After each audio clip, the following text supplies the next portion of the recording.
And tomorrow's headliner at CPAC, former Governor Sarah Palin. And Governor Palin joins us. Nice to see you, Governor. Thank you so much, Greta. All right, what is your message tomorrow to CPAC?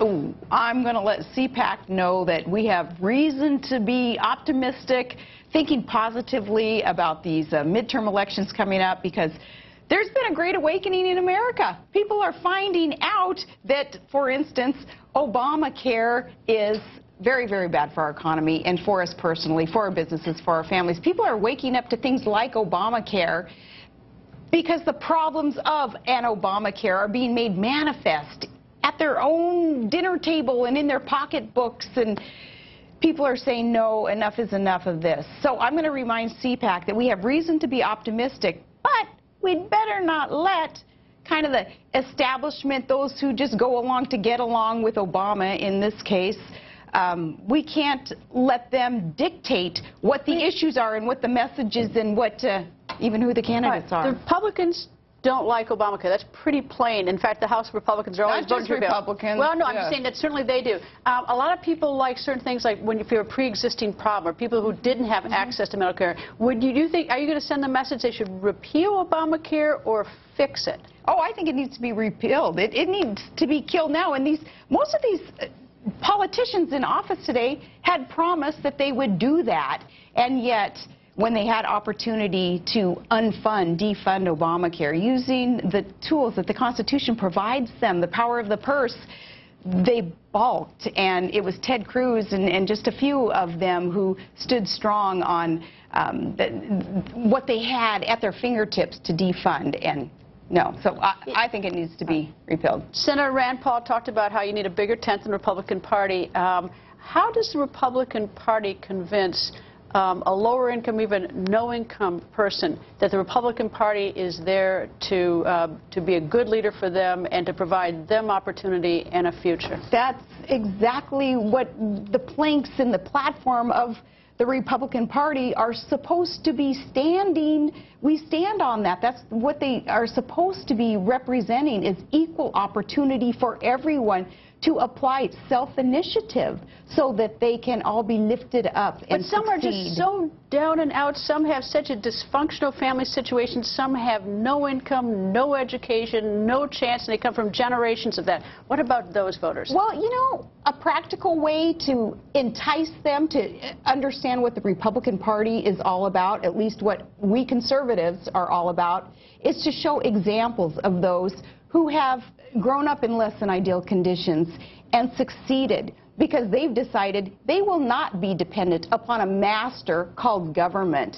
They will do it themselves. They will adopt a work ethic, and though, you know, they don't have a silver spoon, they will create that by working very hard and seizing every opportunity. You can only do that in America. So using examples that we already have, Katrina Pearson, for example, Star Parker. There's a lot of those who have grown up and overcome a lot. Well, we should be using them more frequently as examples of how to succeed. Okay, and so I suppose this is fair.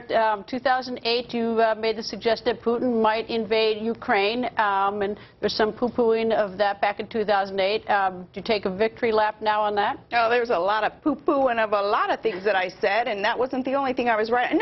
No victory lap, because I'd be interrupting them. You don't interrupt someone when they're in the process of destroying their own credibility.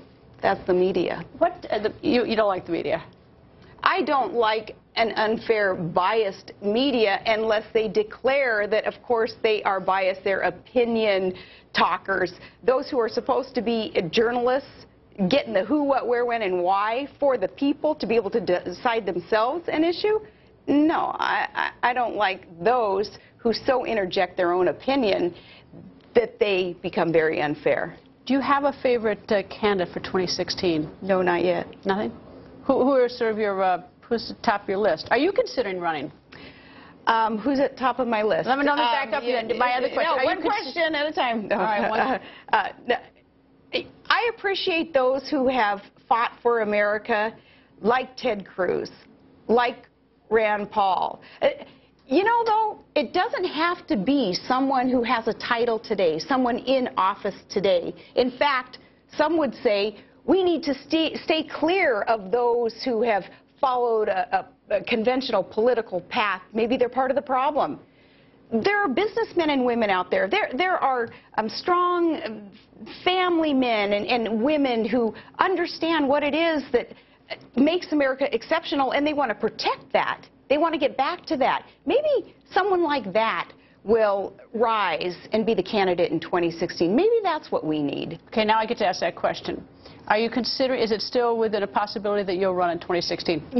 It sounds cliche, but you never say never. Now, at this point in time, I don't have a team of people, you know, getting out there doing these poll-tested whatever they do to let you know if you should run or not. I don't have any of that kind of organization going. I'll never say never. It depends on what it is that Americans really, really want in a candidate.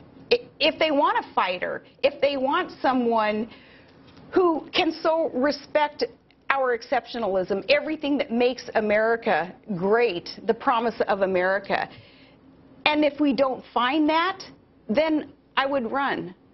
But I do think that there are so many Americans who feel like I feel. They're capable. They're willing and able to serve, public servants. They're willing and able to serve and to lead this country. So it doesn't have to be me. Governor, welcome to Washington. Good luck tomorrow with your speech. Thank you.